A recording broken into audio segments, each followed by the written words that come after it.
I like how the frame rate dipped.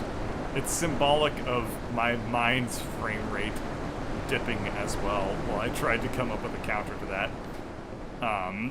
Military bird chirping. Yeah, so it's basically just going to be like, chirp, yes, sir.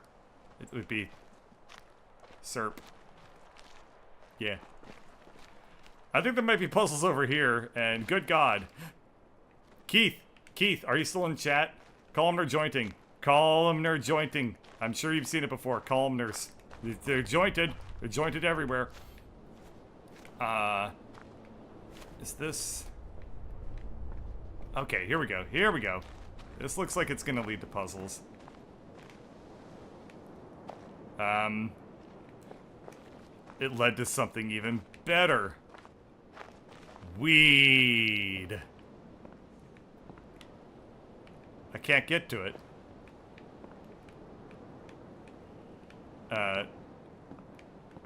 Huh. Oh, the military was covering up their weed operation with a bunch of fake bird chirps. That makes sense. Where the hell is puzzles? I want to keep going in this game. Let's see. I'm trying to avoid sprinting because that seems to tank my frame rate in this game. So I sprint a little bit until my computer starts vomiting, and then I slow down, and then it's just like... It's like I'm just, you know... I'm just half sprinting everywhere. Didn't realize we were in Colorado or Canada. Are you talking about, legal marijuana? Because I have news for you. You can get weed anywhere if you believe. Alright.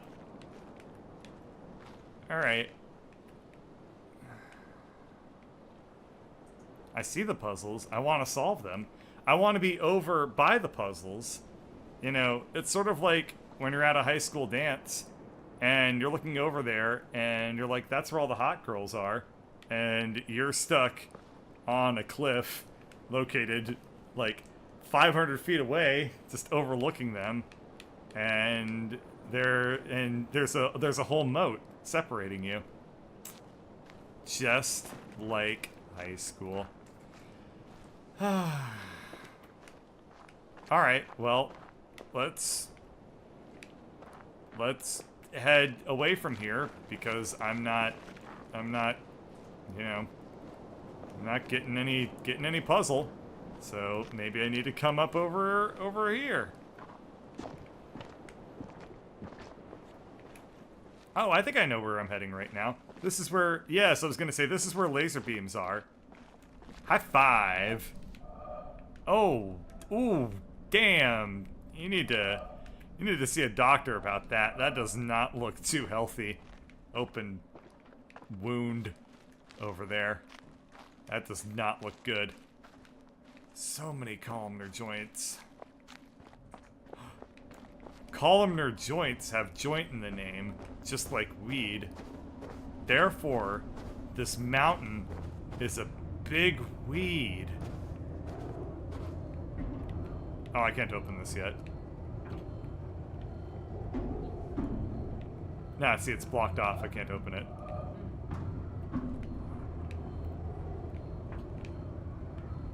He looks a little on the cheerful side for a guy that appears to be being whipped while carrying a box.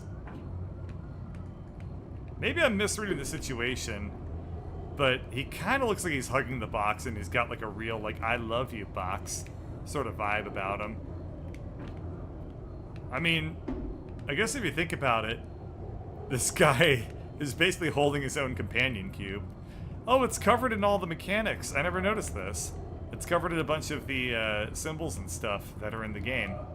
That's really cool. I never noticed that before. Hauling away the box of weed. Of course he's smiling. Oh, very nice. Watch this. River power is activated. I don't know what this one just solved, though. Like, I guess I solved the river? And then I resolved the river. Are there any more puzzles up here?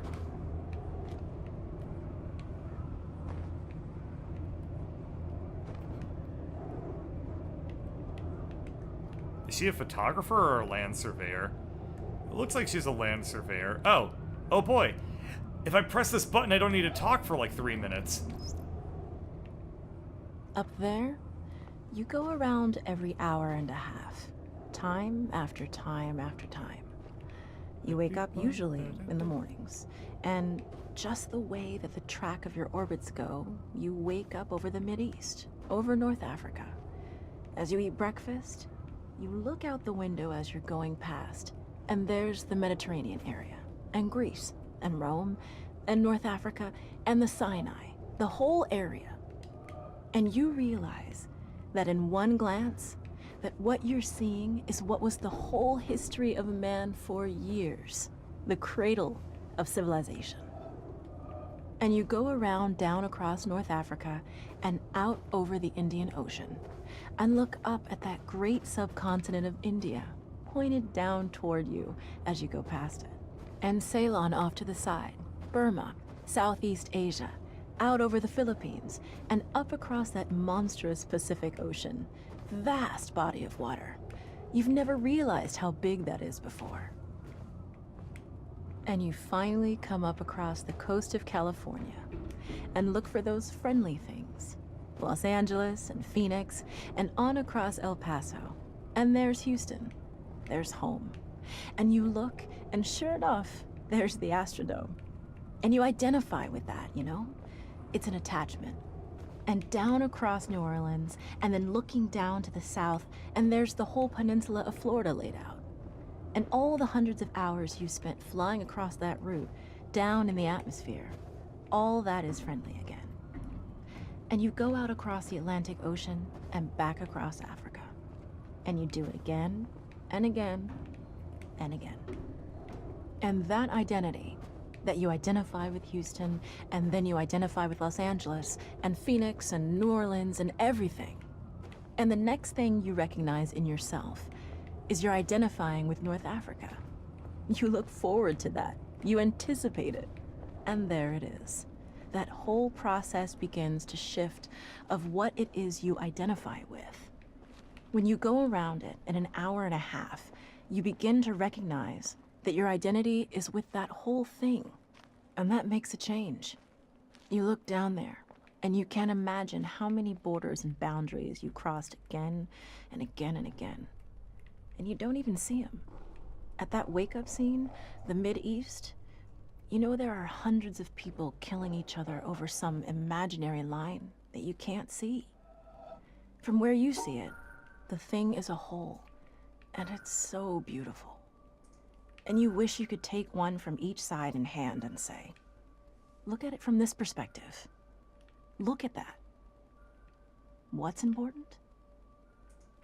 And so a little later on, your friend, again those same neighbors, another astronaut, the person next to you goes out to the moon. And now he looks back and sees the Earth not as something big where he can see the beautiful details, but he sees the Earth as a small thing out there. And now that contrast between that bright blue and white Christmas tree ornament and that black sky, that infinite universe, really comes through. The size of it, the significance of it, it becomes both things. It becomes so small and so fragile, and such a precious little spot in that universe that you can block it out with your thumb. And you realize that on that small spot, that little blue and white thing is everything that means anything to you. All of history and music and poetry and art and war and death and birth and love, tears, joy, games, all of it is on that little spot out there that you can cover with your thumb. And you realize that that perspective, that you've changed, that there's something new there. That relationship is no longer what it was. And then you look back on the time when you were outside on that EVA and those few moments that you had the time because the camera malfunctioned, that you had the time to think about what was happening. And you recall staring out there at the spectacle that went before your eyes. Because now, you're no longer inside something with a window looking out at a picture.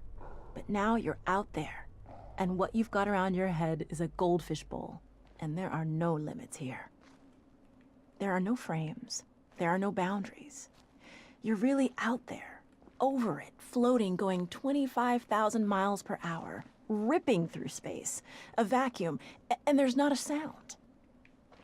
There's a silence, the depth of which you've never experienced before. And that silence contrasts so markedly with the scenery and the speed with which you know you're going. That contrast, the mix of those two things, really comes through. And you think about what you're experiencing and why. Do you deserve this? This fantastic experience? Have you earned this in some way? Are you separated out to be touched by God to have some special experience here that other men cannot have? You know the answer to that is no. There's nothing that you've done that deserves that earned that. It's not a special thing for you. You know very well at that moment, and it comes through to you so powerfully that you're the sensing element for man.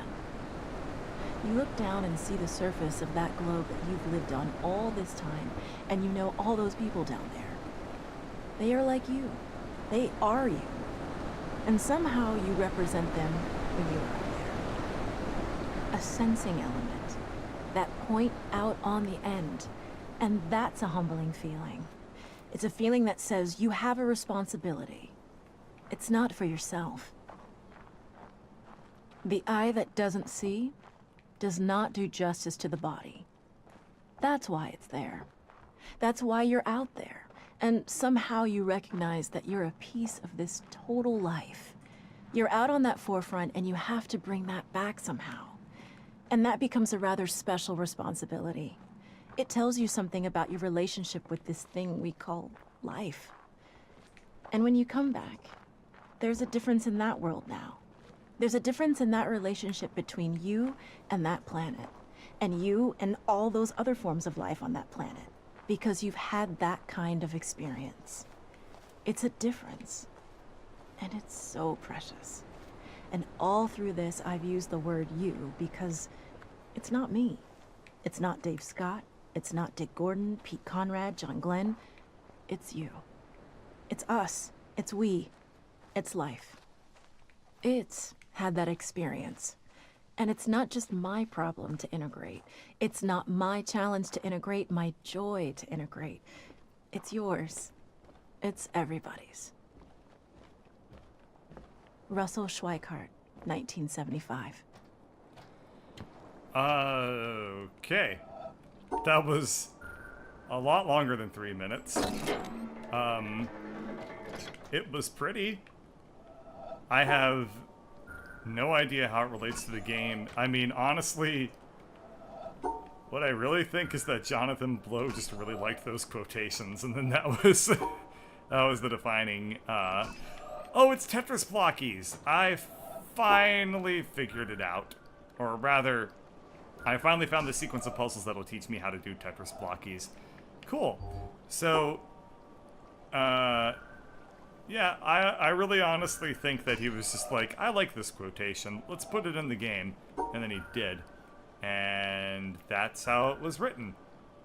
Good on Johnny. Okay, I think that if I go this, wait, no. Oh yeah, I think I just need to go this way. And then around here, and that should solve it. Perfect.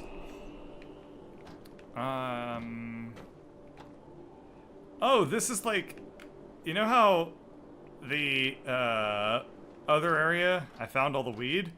This is like where like the red, like the liquid weed like flows. And then what they do is they take that weed and then they solidify it in their, like, magical solidifying weed machine, and that red weed become, like, the red liquid weed becomes, you know, regular weed, and then everyone can dab it up. Know what I'm saying? God damn, that was the cringiest thing I've ever said. Oh boy. Alright, I know how to solve this one. So it has to... they can be in a continuous block like that. Cool. Why was I having so much trouble trying to solve the Tetrasy puzzles earlier? I do not know, but there you are. The problem I was having with the quarry-ferric areas that they can't be rotated. Oh. Well, now I know. And I probably would have figured that out if I, on my own, if I kept playing through with this section to learn the mechanic all the way through. Ah, the wild cyan weed in its habitat. What's everyone's favorite strain of weed? Is it red or is it cyan? You know, what do you when you're chilling with your homie and you wanna just dab up the night, do you prefer red weed or cyan weed? Oh, thank God there's puzzles. Okay. Huh. So I want to do... I think I want to do this. Oh, I can't do that. Alright. I can't do...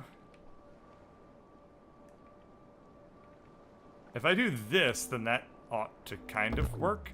But no, it didn't. Okay, I can make this one happy by doing this, but it will be the only one that's happy. And we're trying to maximize happiness across the entire universe at the same time. So, to that end, what do I do here? I know, I see it. This will solve it. So, oh, no, I misread the one on the left. It's a 4-blocky. There we are. Oh, they did the thing that I like, where they changed the single element in the puzzle, and now I have to find a different way to solve it. So with this one, because we have a 4-blocky, it should be pretty easy. I just need to do...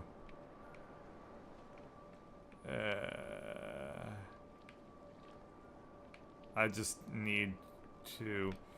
Well, these 2 blocks have to be included.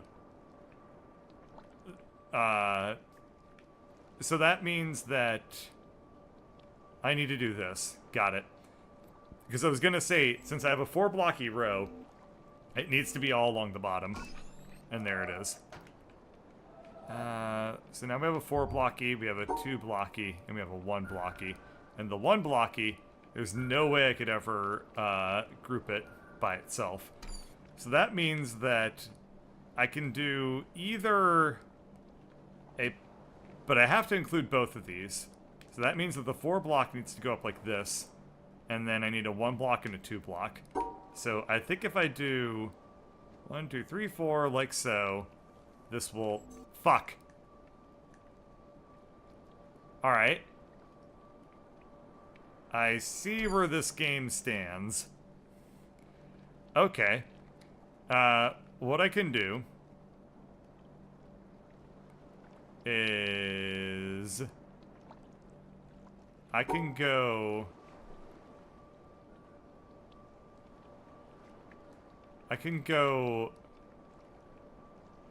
like this and then down and around. So 4-blocky is happy from the middle row, and then I have 3 over to complete it, and there you go. Let's see. I can't tell if people are making fun of me because I see a quotation that just says, "No, this won't fuck, this just won't work," which does sound like something I would have said whilst thinking out loud. Just gonna get some water real quick. Let's see. I think with this one, I can just solve it like that. Yep, that was pretty easy. Oh, down there, never mind. I don't want to walk over there. And I don't have to. Okay. Well, I think that with this one, I can just do something to the effect of this. Okay. And then I need to...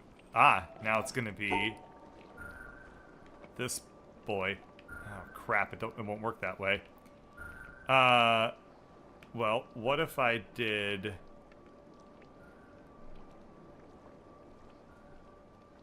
What if I did... That's not working out well. I could do the 4 block here, and then 3 block, and then 3 block. So we're looking at something to the effect of this. Got it. If I want to maximize happiness, just find the right window and click maximize. Aw, then you're implying that what I'm doing brings happiness. Then I need to try a little bit harder to be a cynical bastard. Did you know that somewhere in the world there is a litter of baby puppies that is currently taking a nap? Okay. I don't think that that worked. Alright. Did you know that somewhere in the world there is a kid who tried really, really hard in school and got their first A-? Ah, damn it. Okay. Did you know that,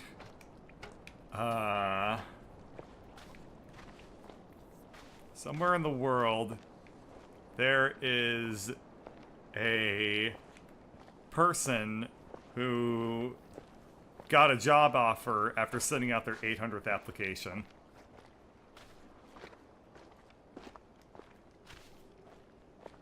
I'm bad at this. It's 2019. Is relentless optimism cool yet, or are we all still cynical? I don't know anymore. These are emotional roller coasters. Coders. I would consider myself an emotional coder, but I'm not too sure if that's what people are going for here.